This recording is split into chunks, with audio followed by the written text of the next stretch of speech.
أكد الدكتور بيير تيرزيان خبير النفط العالمي أن انخفاض أسعار النفط والبترول عبر العالم ناتج عن الصراع الموجود داخل أعضاء منظمة أوباك، منظمة الدول المصدرة للنفط، في مختلف التوجهات، أقول سواء السياسية أو حتى المالية وكذلك الاقتصادية. Le rapport à l'argent du pétrole n'est pas le même. Le besoin n'est pas le même. L'emploi qu'on en fait n'est pas le même.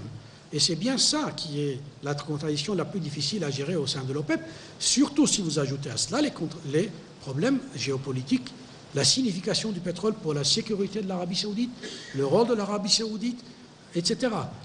On est au cœur du problème. Donc un pays comme l'Arabie saoudite peut vivre pendant assez longtemps avec un prix du pétrole de l'ordre de $50 le baril. Ça ne lui posera pas de problème. Bien sûr, ses revenus, ses réserves monétaires vont très certainement diminuer. Mais encore une fois, l'importance qu'ils attachent à ces réserves monétaires n'est pas la même que celle qu'un pays, un autre pays de l'OPEP pourrait leur attacher. واعتبر تريزيان كذلك الذي يدير مركز بترو استراتيجي في باريس أن تواصل انهيار أسعار النفط هو كارثة بالنسبة لصناعة المحروقات في العالم، مؤكدا كذلك أن تراجع استثمار الشركات النفطية العالمية في قطاع المحروقات سيكون أو سيصل إلى نسبة 20%. الزميل ياسين باباسي وفينا بأكثر تفاصيل.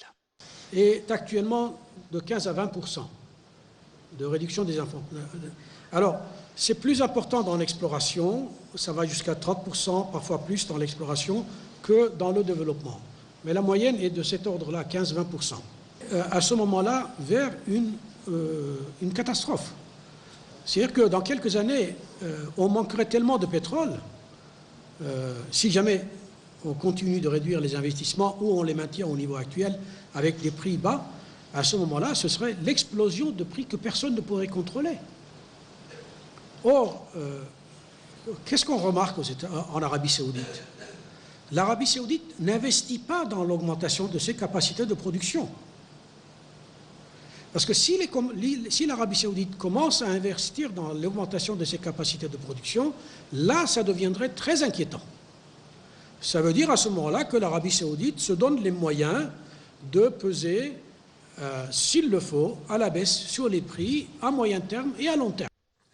أما بخصوص الجدل الدائر بشأن استغلال الغاز الصخري، هذا الموضوع وتداعياته يقول على البيئة وكذلك المحيط، دعا خبير النفط العالمي بيير تيرزيان لضرورة ترك العلماء لتأكيد المعلومة الصحيحة من المخطئة وعدم الاستماع لآراء الخبراء سواء المؤيدين أو المعارضين لاستغلال الغاز الصخري، هذا في الجزائر وحتى في فرنسا كما رصد لنا الزميل ياسين باباسي.